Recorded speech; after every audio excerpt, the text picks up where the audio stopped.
Assalamu alaikum YouTube family. How are you?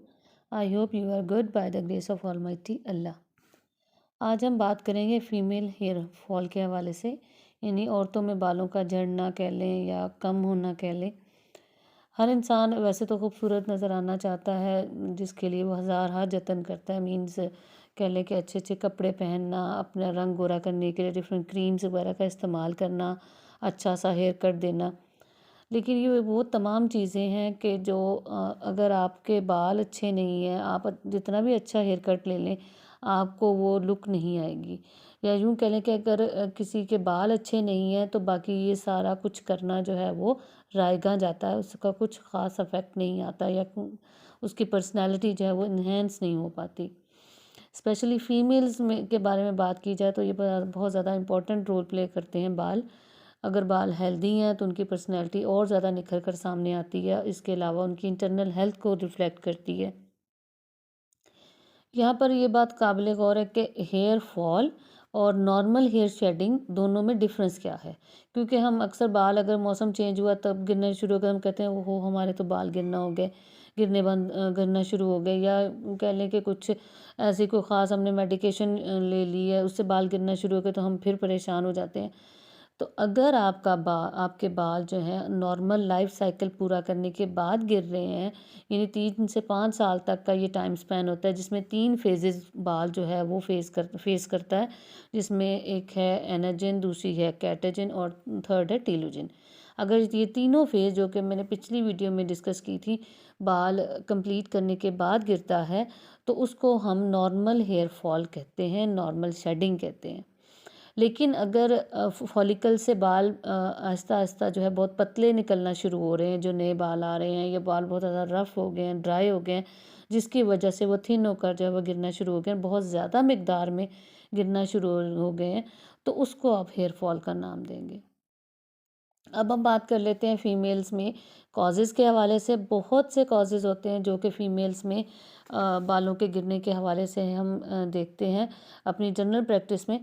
Overall देखा जाए तो हमारे पाकिस्तान, इंडिया, इस तरह के जो कंट्रीज़ हैं वहाँ पर जो फ़ीमेल की लाइफ होती है बहुत ज़्यादा हेक्टिक होती है, बहुत ज़्यादा डिप्रेशन भरी होती है। सबसे पहले बच्ची जब मतलब पुबर्टी की एज में जाती है तब उसके अंदर जो है वो एक हार्मोनल चेंज आता है, तब उसका एस्ट्रोजन लेवल और प्रोजेस्टेरोन लेवल चेंज हो जाते हैं, डिस्टर्ब हो जाते हैं। फिर उसके बाद शादी के बाद जो है प्रेगनेंसी, डिलीवरी, इस तरह के मसाइल वो फेस करती है, और एट द एंड जो है मेनोपॉज़ल एज जो है वो भी उसके लिए बहुत ज़्यादा कह लें कि डिस्टर्बेंस होते हैं उसमें बहुत ज़्यादा, जिसमें हार्मोन्स भी चेंज आ गए, मूड स्विंग्स हो जाते हैं, जो कि आपकी जनरल हेल्थ के साथ साथ आपके बालों पर भी अफेक्ट करते हैं। तो पहला कॉज़ हम डिस्कस करेंगे फीमेल में, वो है जेनेटिकल। जेनेटिक्स के हवाले से बात की जाए तो अगर आपके मदर फादर दोनों साइड पे किसी में कह लें कि हेयर फॉल का मसले चल रहे हैं, तो वो आगे चल के अगर वही जीन आप में ट्रांसफ़र हो गया है, तो वो आप में अगर हुआ है ट्रांसफ़र तो आप में वो चीज़ आ जाएगी, वो क्वालिटी आ जाएगी। और अगर आपके किसी बहन भाई में ट्रांसफ़र हुआ है तो उनमें उनमें जो है बाल गिरने की कंप्लेंट जो है वो ज़ाहिर हो जाएगी। नंबर 2 आ जाता है इसमें हार्मोनल डिसऑर्डर्स। मीन्स अगर हार्मोन डिस्टर्ब हो जाएँ, इसमें पहला हम हार्मोन जो डिस्कस करेंगे वो है एस्ट्रोजन। एस्ट्रोजन जो है वो औरतों में पाया जाने वाला एक हार्मोन है, जो तकरीबन 4 ऑलमोस्ट जो है वो 400 तक जो है आपकी जो बॉडी है उसके अंदर काम करता है। उससे भी बल्कि 400 से ज़ायद काम जो है वो ये कर सकता है, जिसमें आपका मेंस्ट्रुअल साइकिल जो है उसको भी रेगुलेट करना होता है। इसके अलावा बालों की जो ग्रोथ साइकिल है उसको ये लंबा करता है ताकि वो बहुत ज़्यादा हेल्दी और नरिश रहें। इसके अलावा बालों का जो शैफ्ट होती है उसको भी प्रोटेक्ट करता है। दूसरा जो हार्मोन है वो है टेस्टोस्टेरोन। टेस्टोस्टेरोन ऐसा हार्मोन है जो कि मेल फीमेल दोनों में पाया जाता है। अगर फीमेल्स में ये बढ़ जाए, यानी कि एक्सेसिव हो जाए, मेल की तरह उसकी जो है लेवल आ जाए, तो उस लेवल की वजह से भी जो है बाल झड़ने लगते हैं फीमेल्स। थर्ड हार्मोन जो हम डिस्कस करेंगे वो है थायराइड। हाइपरथायरायडिज्म या हाइपोथायरायडिज्म, यानी दोनों सूरतों में थायराइड की सिक्रीशन के कम या ज़्यादा, दोनों सूरतों में जो है बाल झड़ना शुरू हो सकते हैं। नेक्स्ट पॉइंट है विटामिन्स की डेफिशिएंसी, जिसमें vitamin A, E, C, omega 3 इनकी कमी की वजह से भी बहुत से मसाइल होने के साथ साथ बॉडी में बालों का भी मसला हो सकता है।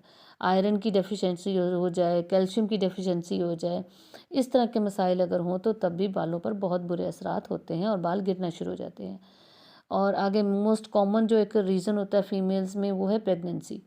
प्रेगनेंसी हो गई या मीनोपॉज़ल हो जो एज हो गई, दोनों में जो है बहुत ज़्यादा बालों के गिरने के जो सिम्टम्स आपको मिलते हैं। प्रेगनेंसी में चूँकि फीमेल्स में एनीमिया हो जाता है, फॉलिक एसिड की कमी हो जाती है, आयरन की कमी हो जाती है, कैल्शियम की कमी हो जाती है। इस सूरत में जो है फीमेल्स के जो बाल होते हैं वो आहिस्ता-आहिस्ता बहुत रफ़ हो जाते हैं, बहुत ज़्यादा जो थिन हो जाते हैं। इसके अलावा ऐसी माएँ जो लैक्टेशन पीरियड में होती हैं, यानी अपने बच्चों को दूध पिला रही होती हैं, तो उनमें भी कमज़ोरी की वजह से जो है बालों का गिरना जो है वो देखने में मिलता है। इसके अलावा माइग्रेन जिन फीमेल्स को होता है, यानी सर का दर्द जो कि बहुत ज़्यादा कह लें कि तकलीफ़ देह कंडीशन होती है, उसमें भी आहिस्ता-आहिस्ता जो है फीमेल्स के बाल गिरना शुरू हो जाते हैं। कोई एक्यूट क्रॉनिक जो है वो सॉरी एक्यूट नहीं, क्रॉनिक अगर कोई डिज़ीज़ हो, जैसे कैंसर हो गया, लिवर डिसऑर्डर्स हो गए, तो उस या बुखार बहुत लंबे अरसे तक टाइफाइड वगैरह चल रहा है, तो उसमें बाल जो है बहुत तेज़ी से गिरना शुरू हो जाते हैं। डिप्रेशन, टेंशन, एंजाइटी, इस किस्म की चीज़ें जो हैं ये भी बालों पर बहुत बुरे असरात देती हैं। आपका जो सेडेंटरी लाइफ़स्टाइल है, रे देर तक जागना और डिफ़रेंट ऐसी चीज़ों का फ़ास्ट फूड वगैरह का इस्तेमाल करना, वो भी आपके लिए बहुत ज़्यादा हार्मफुल हो सकता है, स्पेशली आपके बालों के लिए। अब बात करते हैं कुछ ऐसी फीमेल्स के हवाले के से जो बहुत ज़्यादा वेट कॉन्शियस होती हैं, यानी वेट गेन हो गया तो फ़ौरन जो है डाइटिंग शुरू कर देंगी।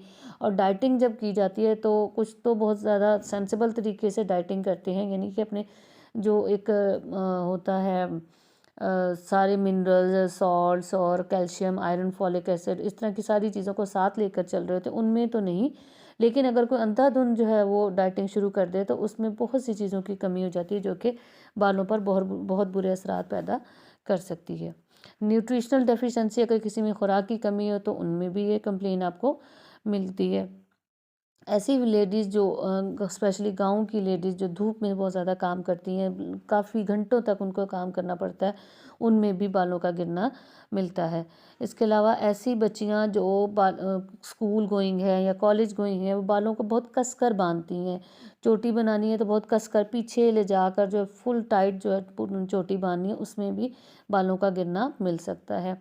इसके अलावा अगर आपने बालों को हर वक़्त कवर करके रखा है, यानी सीबम आ गया, उसकी वजह से जो है वो स्वेटिंग और सीबम की वजह से जो है डैंड्रफ होगी, तो उससे भी बाल बहुत ज़्यादा अफ़ेक्ट हो सकते हैं। इसके अलावा कोई केमिकल ट्रीटमेंट फीमेल्स करवाती हैं, जैसे स्ट्रेटनिंग हो गई, ब्लो ड्राई कर लिया बार-बार, बार-बार उनके ऊपर डिफरेंट कलर्स और केमिकल्स वगैरह अप्लाई करने, डिफरेंट कहते हैं स्पा वगैरह के लिए, हेयर स्पा के लिए, तो वो भी बहुत ज़्यादा हार्मफुल होते हैं बालों के लिए। हार्श किस्म के शैम्पू, ऑयल, साबुन का इस्तेमाल किया जाए तो उससे भी ये कंप्लेन हो सकती है। इसके अलावा ऐसी फीमेल जिनको पीसीओएस का इशू हो तो उनमें भी ये कंप्लेन बहुत ज़्यादा मिलती है, यानी बाल बहुत ज़्यादा झड़ना शुरू हो जाते हैं। ये तो थी कुछ रीज़न्स। अब बात करते हैं प्रिकॉशनरी मेजर्स के हवाले से। जब भी बाहर निकलें अपने बालों को कवर करें, लेकिन वही बात कि अपने बालों को इस हद तक ज़्यादा कवर भी ना करें कि बालों में पसीना आ कर जो है बहुत ज़्यादा आए और आता काफ़ी घंटे तक उसमें रहे, उससे सीबम पैदा होकर डैंड्रफ हो जाए, जो कि बजाय फ़ायदा देने के नुकसान हो। अपने बालों को टाइटली ना बांधें, एक नॉर्मल ढीला या लूज़ जो है वो चोटी लें। तीसरी चीज़ है, ड्यूरिंग प्रेगनेंसी अगर आपको कुछ इश्यूज़ हैं तो उनको साथ साथ ही रिजॉल्व करें और कमज़ोरी ना होने दें। हार्मोनल अगर डिसऑर्डर्स हैं तो उनको जो है मेडिकेशन के थ्रू जो है वो उसको जो है ठीक किया जाए, ताकि आपकी बॉडी जो है वो सही तरीके से काम कर सके। विटामिन, आयरन और कैल्शियम की कमी का जो भी इश्यूज़ हैं उनको रिजॉल्व किया जाए टाइमली। और बालों को ऑयल लगा कर रखें। बालों को ऑयल लगा कर रखना और उसके बाद वॉश करना, ये बहुत अच्छी हैबिट होती है। बालों को उनकी ग्रोथ और उनमें शाइन लाने के लिए, बॉडी लाने के लिए, एक वॉल्यूम लाने के लिए बहुत ही अच्छा जो है होम्योपैथिक ऑयल हम यूज़ करते हैं। काफ़ी सालों से बहुत अच्छे रिजल्ट दे रहा है। इवन कि 110% इसमें आपको रिज़ल्ट मिलेगा। अगर आपको इसकी वीडियो देखनी है तो इसका लिंक मैं डिस्क्रिप्शन बॉक्स में आपको दे दूँगी। इंशाल्लाह ताला आपको इसके इस्तेमाल से बहुत अच्छे रिज़ल्ट्स मिलेंगे। अब आ जाते हैं बहुत इम्पोर्टेंट इस वीडियो के बहुत इम्पोर्टेंट हिस्से की तरफ, यानी होम्योपैथिक मेडिसिन्स, जिसमें सबसे पहली मेडिसिन है सीपिया। सीपिया को हम 30 पोटेंसी में 10 ड्रॉप्स जो है वो सुबह शाम 2 घूंट पानी में मिलाकर पीने से बहुत अच्छे रिजल्ट्स आते हैं। आप ये नहीं कि 8-10 दिन में ही रिजल्ट्स आएंगे, ऑलमोस्ट 15 से 20 दिन इस्तेमाल कराएं, आपको रिजल्ट मिलना शुरू होंगे। इसके अलावा 1 से 2 माह तक इस्तेमाल करने से आपकी जो प्रॉब्लम है वो सॉल्व हो जाएगी, इवन कि आपके बात बहुत हेल्दी हो जाएंगे। फीमेल की ऐसी फीमेल जिनमें हार्मोनल इम्बैलेंस हो या मीनोपॉजल एज की तरफ जा रही हो या जिनको माइग्रेन हो, उनमें अगर बालों के मसाइल हों तो उनमें सीपिया 30 पोटेंसी में बहुत अच्छे रिजल्ट्स देती है। दूसरी मेडिसिन है लाइकोपोडियम, इसको भी हम 30 पोटेंसी में इस्तेमाल करते हैं। 10 ड्रॉप्स सुबह शाम इस्तेमाल करने से बहुत अच्छे रिजल्ट्स मिलेंगे। ऐसी फीमेल जिनके बालों में झड़ना ऐसे हो कि जैसे रफ़ हो गए हैं, ड्राई हो गए हैं, इसके अलावा टाइम से पहले अगर बाल जो है सफ़ेद होना शुरू हो जाएं, जिसको प्रीमेच्योर ग्रेइंग ऑफ हेयर कहते हैं, उनमें बहुत अच्छे रिजल्ट्स देती है। थर्ड बहुत फेमस मेडिसिन है वो है जी जैबोरंडी क्यू। ये क्यू पोटेंसी में इस्तेमाल किया जाता है, इसको ओरल और लोकल दोनों तरीके से इस्तेमाल कर सकते हैं। ओरल आप इसको जो है 2 ड्रॉप्स डायरेक्ट ऑन टंग जो है वो लें, या ऐसा करें कि इसको 2 घूंट पानी में मिलाकर पिएं। सुबह शाम 2-2 ड्रॉप्स लें और 8 से 10 दिन इस्तेमाल करें, साथ लोकल एप्लीकेशन करें, इंशाल्लाह ताला बहुत अच्छे रिजल्ट्स मिलेंगे। 8-10 दिन इस्तेमाल कराने के बाद 2-3 दिन का गैप दें, उसके दोबारा जो है अब आप इसकी एप्लीकेशन जो है वो शुरू कर दें। नेक्स्ट है नेट्रम्योर। नेट्रम्योर को भी आप 30 पोटेंसी में इस्तेमाल कराएं। 10-10 कतरे इसके सुबह दोपहर शाम जो है वो इस्तेमाल करें, बहुत अच्छे रिजल्ट्स मिलेंगे। स्पेशली ऐसी फीमेल्स जिनको एनीमिया हो, जिनके अंदर जो है वो प्रेगनेंसी की वजह से जो है बहुत ज़्यादा कमज़ोरी आ गई हो, जनरल वीकनेस बहुत ज़्यादा हो और उसकी वजह से बाल झड़ रहे हों। एसिड फ्लोर नेक्स्ट मेडिसिन है हमारी। एसिड फ्लोर भी आप 30 पोटेंसी में इस्तेमाल करेंगे। 10 ड्रॉप सुबह शाम इस्तेमाल करेंगे। ये भी बालों के गिरने के हवाले से बहुत अच्छी मेडिसिन, स्पेशली जब जनरल वीकनेस हो। नेक्स्ट मेडिसिन है हमारी कार्बोवेज। कार्बोवेज भी बहुत अच्छी मेडिसिन है फीमेल्स में, अगर उनके बालों के झड़ने की कंप्लेंट्स बहुत ज़्यादा हो रही हैं तो उसमें बहुत अच्छे रिजल्ट्स देती है। इसके अलावा नेक्स्ट मेडिसिन है चाइना। चाइना जो है वो भी आप 30 पोटेंसी में इस्तेमाल कराएं, बहुत अच्छे रिजल्ट्स देगी।